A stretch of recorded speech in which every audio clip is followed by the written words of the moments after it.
Masechet Nedarim, Daf Zain, dans le En Yaakov, puisque nous avons fait la conclusion de Masechet Ktubot au dernier shiur. Amar Rabbi Chanin, Amar Rav, השומע הזכרת השם מפי חברו צריך לנדותו, ואם לא נידהו הוא עצמו יהא בנידוי. Rav Chanin dit, au nom de Rav, que celui qui entend le nom de Dieu prononcé à tort et à travers doit être mis en quarantaine, en idoule. Et sinon, la personne elle-même qui a entendu, qui ne l'a pas mis en quarantaine, sera lui, méritera plutôt d'être mis en idoule. Pourquoi? Pourquoi est-ce tellement grave? Parce que là où on trouve le nom de Dieu prononcé à tort et à travers, on trouve la pauvreté. שכל מקום שהזכרת השם מצויה שם, היא עניות מצויה, ועניות כמיתה. Or, la pauvreté est comme la mort. Comme il est dit, כי מתו כל האנשים. ותניא, כל מקום שנתנו חכמים עיניהם, או מיתה או עול. Comme il est dit, lorsque Moshe Rabbeinu avait fui l'Égypte à cause de Datan Vaviram, qu'on retrouve d'ailleurs dans Parashat Korach, qui l'ont dénoncé auprès du Pharaon. À un moment donné, alors que Moshe se trouve à Midian, chez son beau-père, Dieu lui dit, va en Égypte, car metu kol ha'anashim ha'mevakshim et nafshecha. Les personnes qui cherchaient à te nuire sont morts. Qui étaient ces personnes? Datan Vaviram. Or, on sait très bien qu'ils ne sont pas morts, puisque, comme je viens de vous dire, ils apparaissent de nouveau dans le passage de Korach. Et ils vont être les principaux fomentateurs de troubles avec Korach. Alors que veut dire Metu? Yardo Minirsen. Ils ont fait faillite, ils sont devenus pauvres, et les pauvres sont considérés comme étant morts. Le Ran explique, et rapporte la Gemara, le Midrash, qui dit que 4 personnes sont considérées comme morts. Le lépreux, le pauvre, justement, qu'on vient de citer, l'aveugle et celui qui n'a pas d'enfant, celui qui n'a pas de garçon. Alors, Datan Vaviram ne pouvait pas être lépreux. Pourquoi? Parce que au moment de l'histoire de Korach, il se trouve au milieu d'Israël, Bekerev Israël. Comment est-ce qu'ils peuvent être au milieu s'ils sont lépreux? Vous allez me dire qu'au moment de Matan Torah, tous les malades ont guéri, c'est vrai. Mais par la faute du veau d'or, la maladie est revenue. Donc, s'ils étaient lépreux, ils n'auraient pas pu être avec les autres juifs. Aveugle, ça n'était pas possible non plus. Parce que toujours au moment de la dispute de Korach, ils disent même si tu nous aveugles, tu nous crèves les yeux, on n'ira pas à ta rencontre. C'est-à-dire qu'ils n'étaient pas aveugles. Et enfin, ne pas avoir de fils, ça n'a rien à voir avec le fait de ne pas rentrer dans le palais du pharaon. Donc, la seule chose qui fait d'eux des personnes mortes, qui ne peuvent plus se présenter devant le pharaon, c'est qu'ils ont perdu leur situation. Voilà ce qu'explique le Ran. Et le rapport entre celui qui prononce le nom de Dieu à tort et à travers et la pauvreté et la mort, nous allons tout de suite l'expliquer. Mais avant cela, encore une petite anecdote. Amar Rabbi Abba, Hava ka'imna kame de Rav Huna. Je me trouvais, dit Rav Abba, devant Rav Huna. Shama lahitta de afka hazkarat Hashem levatala. Il a entendu cette femme qui a prononcé le nom de Dieu à tort et à travers.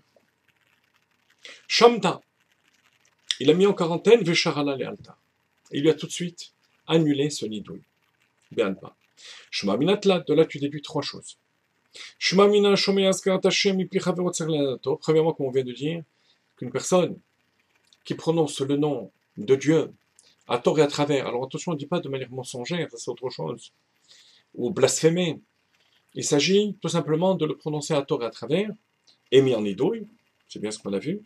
Shema mina nidao befana vel matirlo ela befana. Deuxièmement, on voit que Ravuna était pressé d'annuler ce nidouille, parce que il l'a fait devant elle.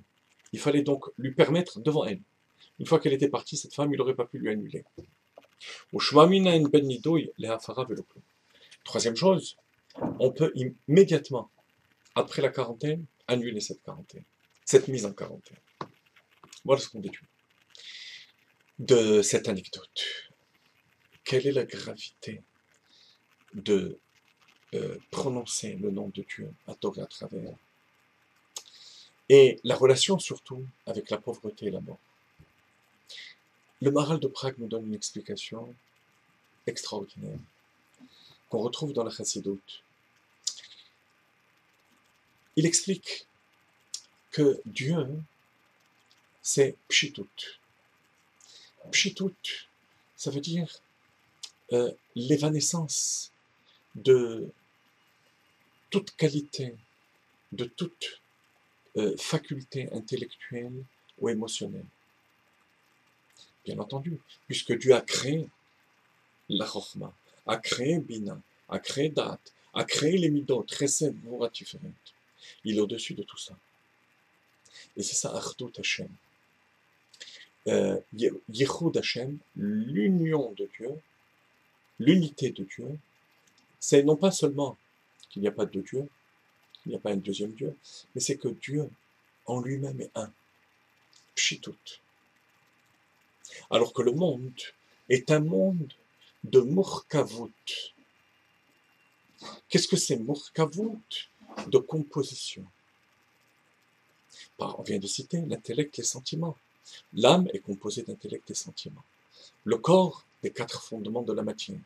Tout ce qui est matériel, dit le Rambam, est composé. Alors, celui qui prononce le nom de Dieu à tort et à travers, il amène de manière bien sûr pervertie cette pshitut de Dieu, cette simplicité entre guillemets de Dieu au niveau de son monde. Toute la murkavut, toute la composition qui s'exprime à travers sa richesse, à travers sa vie matérielle, sa vie spirituelle se décompose. Vous voyez, c'est comme s'il était branché à un courant de 220 volts, il saute, il brûle. Toute sa composition disparaît. Et dit le Maharal de Prague, attention, ça c'est lorsqu'on prononce le nom de Dieu de manière inappropriée. Par contre, si on a réussi à se connecter à Kadosh Baruch Hu par les brachot, c'est le but d'ailleurs des brachot, des bénédictions, des 100 bénédictions qu'on récite chaque jour, c'est réveiller le bitachon et la foi en Kadosh Baruch Hu. À ce moment-là, on amène l'unité de Dieu, la pshitut, au niveau de la murkavut, au niveau de la composition. À ce moment-là, dans des termes concrets, pour terminer par quelque chose de concret, la richesse, les éléments de la matière, tout ce monde de pluralité au niveau spirituel et matériel qui peut carrément déchirer l'être entre tous les éléments de cette composition est réuni par la Achdut Hashem, par l'unité de Dieu. C'est le sens de la bracha et l'antithèse du nom de Dieu lorsqu'il est prononcé à tort et à travers.